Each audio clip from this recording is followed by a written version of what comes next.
And one of the great things about human species is that we have this remarkable organ, the brain. La tête dans le cerveau. Biologie, cervelle, synapses, neurosciences, physique. The human brain really is the most unique gift of our species. Avec Christophe Rodeau. Ce qui est apprécié comme étant beau pourrait reposer sur un subtil mélange entre des caractéristiques visuelles spécifiques et un fonctionnement du cerveau bien particulier. La tête dans le cerveau.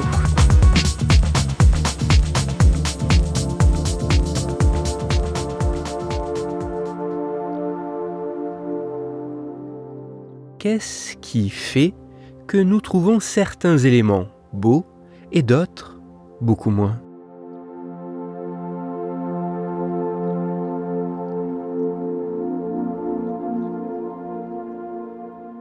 C'est pour tenter de répondre à cette question que des chercheurs canadiens de l'Université de Toronto ont mené une étude dont les résultats ont été publiés en décembre 2025.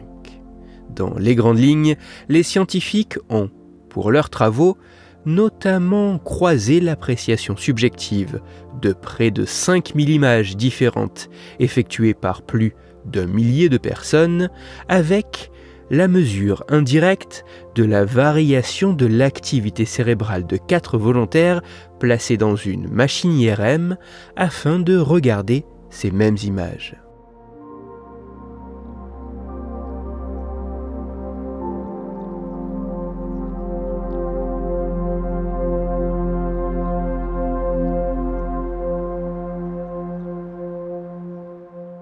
Les résultats de cette étude mettent en évidence qu'il semble exister une corrélation négative entre le niveau d'appréciation des images et le niveau d'activité d'un très grand nombre de régions cérébrales participant au traitement des informations visuelles. Autrement dit, moins l'activité cérébrale suscitée par une image est importante dans les régions traitant l'information visuelle, et plus, en moyenne, cette même image est esthétiquement appréciée. Un peu comme si, plus une image riche est perçue comme étant simple et lisible, ne demandant que peu de ressources énergétiques au traitement visuel, plus celle-ci sera trouvée plaisante. Mais ce n'est pas tout. Car ces résultats ne montrent pas que le cerveau serait en quelque sorte paresseux, ne trouvant beau que ce qui ne lui demande que peu d'efforts. En effet, par cette étude, les scientifiques montrent également une corrélation positive entre l'appréciation esthétique d'une image et l'augmentation de l'activité d'autres régions du cerveau impliquées dans un ensemble de structures cérébrales appelées le réseau du mode par défaut. Un ensemble de structures cérébrales qui participent à de nombreuses fonctions, dont notamment la génération d'expériences esthétiques, ce qui nous touche, ce que nous trouvons beau.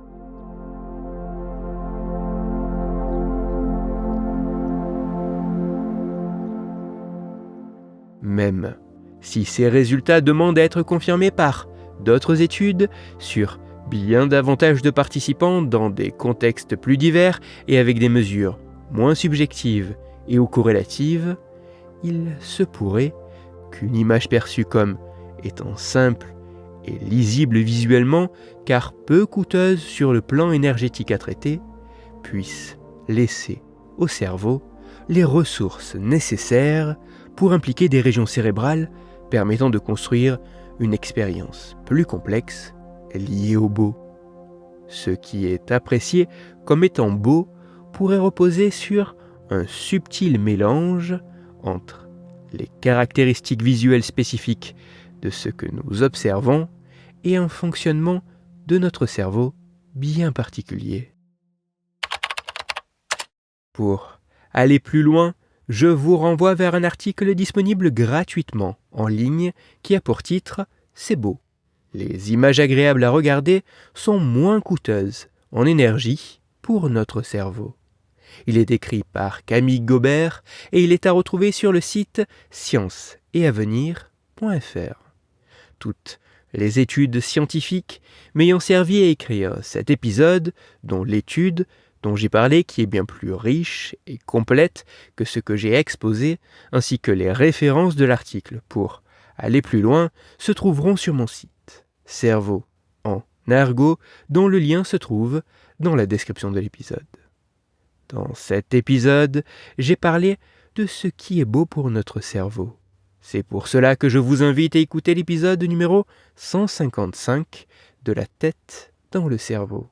Dans celui-ci, vous pourrez découvrir ou redécouvrir que ce qui se passe dans le cerveau face à ce que nous trouvons beau pourrait être assez différent s'il s'agit d'apprécier des visages ou des œuvres d'art. Pour continuer à échanger, vous pouvez me retrouver sur les réseaux sociaux, sur YouTube ou me contacter par mail. Tous ces liens sont, eux aussi, dans la description de l'épisode. Si pour vous, ce podcast est gratuit et sans publicité, pour moi il représente, au total, plusieurs milliers d'heures de travail et me coûte quelques centaines d'euros chaque année. Alors, un très grand merci à toutes celles et ceux qui prennent le temps de me faire des retours, de partager mon travail sur les réseaux sociaux et de me laisser de très sympathiques commentaires et 5 étoiles sur les plateformes d'écoute de podcast. Pour me permettre de travailler dans de meilleures conditions, vous pouvez également me soutenir financièrement avec un don ponctuel ou mensuel sur la page de financement du podcast dont le lien est dans la description de l'épisode. Christophe Rodeau. La tête dans le cerveau.